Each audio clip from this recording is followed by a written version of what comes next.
A ka një grup apo organizat në Shqipëri që po rrëmben fëmijët për t'i ndryshuar gjinin me anë të hormoneve? Këto kanë qenë disa tituj dhe akuza që kanë qarkulluar në media ditët e fundit. Por le ta çmontojmë dezinformimin dhe të informojmë me fakte sipas kuadrit ligjor shqiptar. Në Shqipëri nuk ekziston asnjë ligj, program, protokoll privat apo shtetëror që të lejojë ndryshimin e gjinisë nëpërmjet terapisë hormonale apo ndërhyrjeve mjekësore. Terapia hormonale për ndryshimin e gjinisë nuk është e rregulluar në sistemin shëndetësor.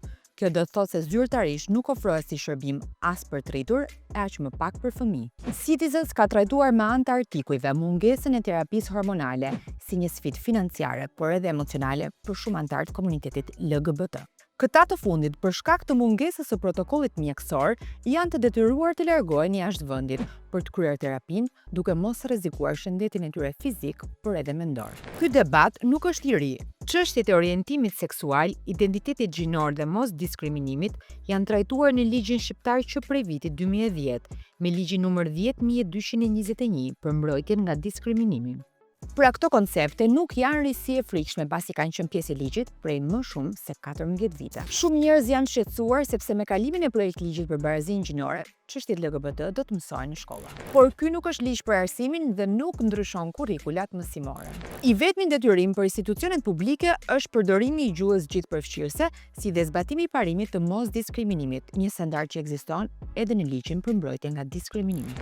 Çdo ndryshim në kurrikulat e shkollave rregullohet vetëm nga ligji numër 69, fraksion 2012 për arsimin parauniversitar, i cili ja delegon këtë kompetencë Ministrisë së Arsimit dhe Agjencisë së Sigurimit të Cilësisë në arsimin parauniversitar. Ndaj edhe nëse një ditë do të kishte nevojë për të trajtuar konceptet e barazisë gjinore në programe mësimore, kjo nuk mund të ndodhë me një ligj që udhëzon për barazinë gjinore, por vetëm me udhëzime të posaçme të Ministrisë së Arsimit dhe tekste e module të miratuara nga SCAP.